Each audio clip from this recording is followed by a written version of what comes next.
प्रकृति ने खूब रच रखा है। जहाँ निर्माण है वहाँ विध्वंस भी है। जो इस नदी के साथ जो जुड़ी हुई कथाएं हैं, जो कहता है महाभारत में इस नदी का जिक्र आता है। एक राक्षस हुआ करता था और उसकी पत्नी हुआ करती थी वृंदा। विष्णु को शाप दे दिया कि आप जो है वो पत्थर बन जाएंगे, और भगवान विष्णु पत्थर बन करके इसी गंडक नदी में स्थापित हुए। इस नदी में शालिग्राम पत्थर मिला करता है।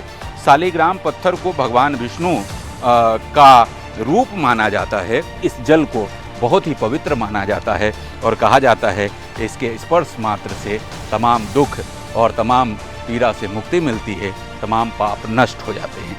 लेकिन नमस्कार, प्रकृति ने खूब रच रखा है। जहाँ निर्माण है वहाँ विध्वंस भी है। जहाँ से सृजन है वहीं से जो है वो पूरा विध्वंस भी होता है। मैं अभी मौजूद हूँ, ये गंडक नदी है जिसे नारायणी नदी भी कहा जाता है, और ये नेपाल से निकल कर के आती है हिमालय की तराई से, और फिर बिहार और उत्तर प्रदेश से होते हुए पटना में गंगा में जा कर के मिल जाती है। मैंने निर्माण और विध्वंस की बात इसलिए की क्योंकि जो इस नदी के साथ जो जुड़ी हुई कथाएं हैं, जो कहता है महाभारत में इस नदी का जिक्र आता है, और बाकी जो अन्य धर्म ग्रंथ है उसमें जो जिक्र आता है उसके अनुसार ये गंडक नदी का जो ये जल है, कहा जाता है कि इस पानी के स्पर्श मात्र से तमाम पाप जो है वो खत्म हो जाते हैं। और इसके पीछे एक बड़ी कथा है। कथा ये है कि इस नदी से भगवान विष्णु का संबंध जुड़ा हुआ है। वो यूँ कि एक राक्षस हुआ करता था और उसकी पत्नी हुआ करती थी वृंदा। वृंदा बहुत ही पतिव्रता स्त्री थी, लेकिन उसका पति जो राक्षस था उसको वध करने की ज़रूरत आ पड़ी, क्योंकि वो तमाम देवताओं को काफ़ी परेशान करता था। ऐसे में भगवान विष्णु और शिव ने मिल करके कुछ ऐसी चाल चली जिससे और उसके पीछे ये था कि वृंदा की जो वृंदा एक तरफ तो भगवान विष्णु की बड़ी भक्त थी, लेकिन दूसरी तरफ अपने पति जो राक्षस था उसके प्रति भी उसको अगाध प्रेम थी, पतिव्रता स्त्री थी। लेकिन जब तक उसकी पतिव्रता धर्म भंग नहीं होता तब तक उसकी हत्या नहीं हो सकती थी, उसका वध नहीं हो सकता था।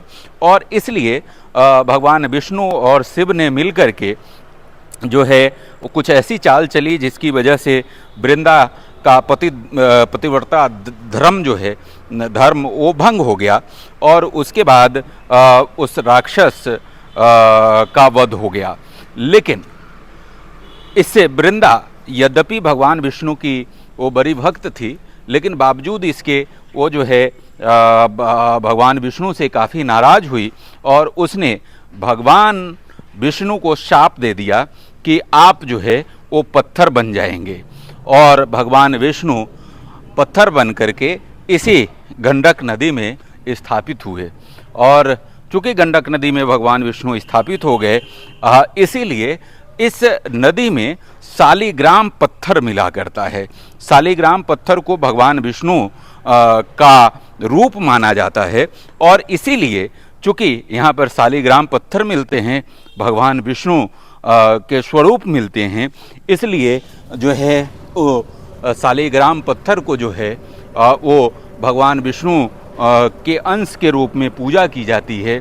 और इसीलिए इस जो गंडक नदी का ये जो जल है इसको काफ़ी पवित्र माना जाता है, क्योंकि कहा जाता है कि इस जल में भगवान विष्णु का अंश है, भगवान विष्णु स्वयं इसमें विराजमान हैं।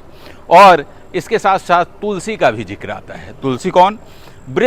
वृंदा जिसने भगवान विष्णु को शाप दिया, बाद में उस शाप से मुक्ति, और उसके लिए भगवान विष्णु ने, चूँकि भगवान विष्णु ने उनके पति का वध किया था, लिहाजा फिर बाद में ऐसा होता है कि वृंदा को भगवान विष्णु तुलसी के रूप में परिवर्तित करते हैं, और फिर बाद में भगवान विष्णु के साथ तुलसी का विवाह होता है और इसलिए तुलसी की जो पूजा होती है वो भगवान विष्णु और शालिग्राम के रूप में ये पूजा होती है। शालिग्राम में भगवान विष्णु और साथ में तुलसी, और शालिग्राम की पूजा बिना तुलसी का पूरा नहीं माना जाता है। इसलिए जब भी भगवान विष्णु के शालिग्राम रूप में पूजा होती है तो साथ में तुलसी का होना जरूरी होता है।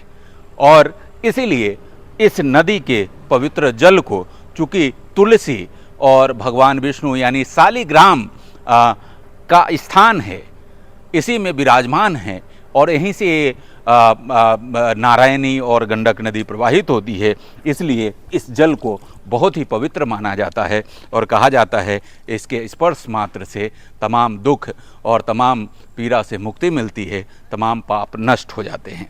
लेकिन मैंने आपको कहा कि ये सृजन के साथ विध्वंस भी है। विध्वंस कैसे? तो ये गंडक जो नदी है इसको तिरहुत का शोक कहा जाता है।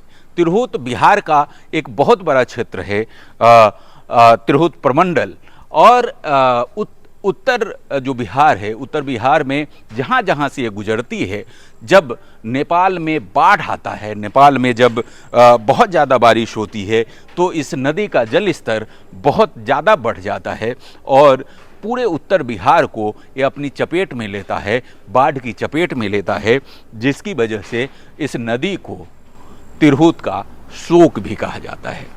इसीलिए मैंने जहाँ शुरू की थी कि प्रकृति जो है वो निर्माण भी करता है और विध्वंस भी करता है। निर्माण की तमाम जो खूबियाँ हैं वो इसमें छुपी होती है और साथ ही विध्वंस भी होता है। अगली बार किसी अन्य जगह से मैं एक नए वीडियो के साथ हाजिर होऊंगा। तब तक के लिए मुझे इजाज़त दीजिए। नमस्कार।